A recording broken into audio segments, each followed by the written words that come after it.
Hey guys, thanks for joining us today. We know you've been asking the question, who is involved in approving my loan and what's taking so long? So today we're going to talk about who's involved in approving your commercial loan and what are the steps and a little bit about different types of people and processes depending on the loan and the loan size and loan type.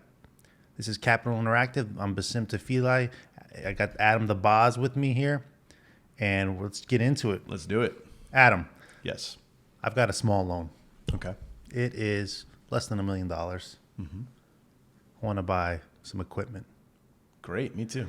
My banker keeps dragging his feet. What's going on? Why is it taking him so damn long? Right. Well, just as many things are in life, a lot of different banks, a lot of different bankers, and a lot of different processes are not created equal. Mm-hmm. There's a lot of components that go into approving a deal, and you have to weigh time, speed to delivery, and deal size.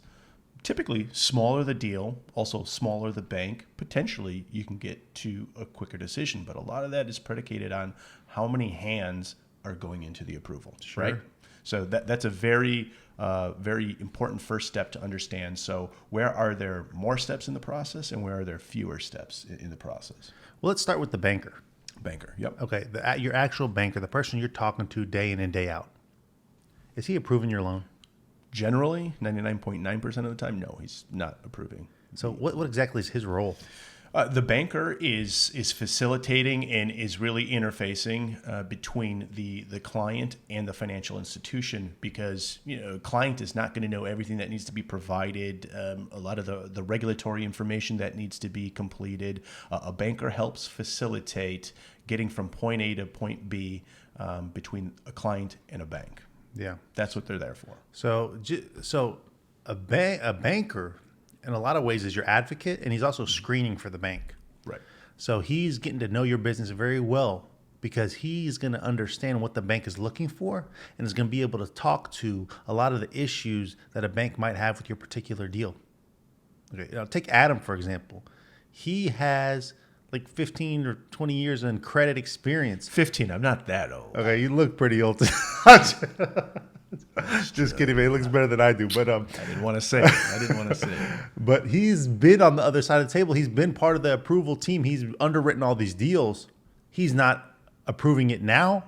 Right. But he's already done all this for years. So it's not like your banker doesn't know what's important. Right. But that's just not their task. There's a separation of duties for a reason. Correct. I was going to say that that's done very purposefully. You don't want to have the lock and the key, right? Yeah. A banker will help get you to a yes if it's the right deal for the risk, the bank, if it makes sense. A banker will help get you there, but there's a very vested interest on the bank on having bankers not approve their own deals because it needs to be screened. It needs to be viewed by a couple different parties to make sure it's appropriate. Yeah. Another thing you talked about earlier is a lot of this stuff goes into depending on how big your bank is, what the bank size is, what the loan size is, and those type of things. Because, well, first of all, as you get smaller loans, there's going to be a more rigid box. And if you're not fitting in that rigid box for the most part, it's going to be difficult to get a loan because the banks have to streamline their processes.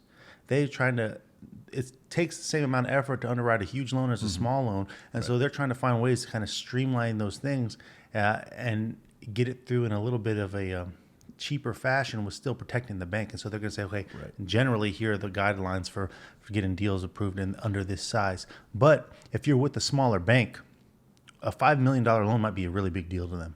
Mm-hmm. And so there's going to be a lot of people, a lot of scrutiny on the deal. They might be able to get to an answer quicker because there's less bureaucracy, but it might have more oversight because of the size of the deal. Right. Where like to a huge bank, a $5 million deal might not be that big, but like to a smaller bank, they might have a total lending limit of $7 million. But so how many people have their hands in a deal? Let's take, your typical big box bank versus a community bank where you have more of the team approach for the larger bank and more of a decision by committee that you'll see with a lot of community banks. So how is that different between the two? Yeah, a lot of times, especially in smaller banks, you'll have a committee.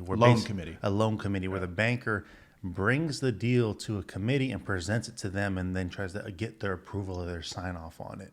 And they'll ask him all kinds of questions about the deal. He'll have to present it to them, all the financial metrics, how the business works, all that type of thing, and then try to get buy-in there. A team approach is slightly different. You still have like a risk officer or credit officer or something like that is trying to protect the bank and fit the deals in with the long-term views the bank has and the buckets the bank has, but they're kind of working with the banker and working sometimes even with the client to get the answers and make sure that things are documented correctly and they're actually right. I mean, there's several layers to it. It's first the banker interfacing with the client and kind of getting some of the initial due diligence and questioning out. Then the banker's interfacing with the credit team and oftentimes having credit interface with the client to do even deeper dive, ask some more questions, round out some more of the rough edges.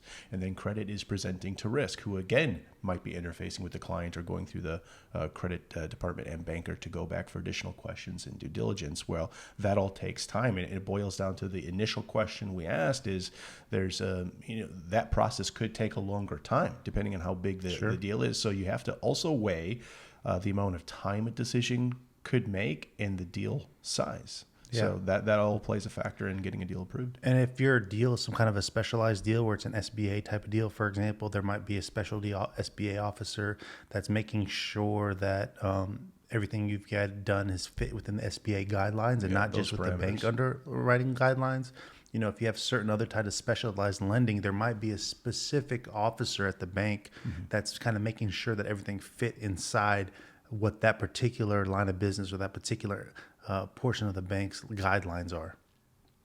And so that can add extra time. Or it might even make things quicker. It kind of depends. SBA, for example, is probably going to make it take a little bit longer. But sometimes these other banks have a more streamlined process because they're so familiar with that type of a lending that they can push it correct quicker. One example, and we'll get to this in another podcast. Let's just take equipment lending. Well, we have specialists that know equipment inside and out. They can give you not necessarily a quick yes or no, but they know if it fits within a parameter and if you're ready to move forward. They have the logistics and infrastructure to get that approval done quicker when it's specifically equipment finance. That's just a for example. Yeah. So, I mean, the short answer to like who's approving your loan, there's a lot of hands in the pocket, and it depends on the size of the deal, the size of the bank, the type of lending. There's a lot of things going into this. But kind of getting back to what Adam said before, you have the banker who's kind of like your advocate. He's the first line of defense for the bank, but he's also really your friend. He's also really advocating for you because he's going to get paid if your deal is getting done. And then you have on the other side of the table people that are trying to protect the bank from their downside risks. You have the underwriters who are trying to make sure everything fits within like bank guidelines. You have the risk officer that's looking at what the risk profile of the bank is in general, what the risk of those industries are, and how does this deal fit into the larger picture within the bank. I mean, what other kind of points would you mention on this? I mean, that's good.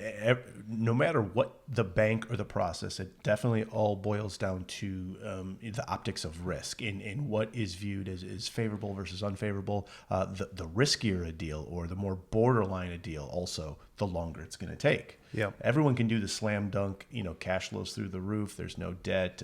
Business has been around for 50 years. That type of approval probably will come a little bit faster than a deal that has more hair on it because everything's predicated. I don't care what bank you are, what institution, it's all risk related. The riskier and more marginal deal will take longer because there's a lot of stones to overturn in that type of deal. So that plays a factor as well. Yeah. So anyways, this is a brief topic. I think that part kind of covers it. Anything else you think we're leaving out?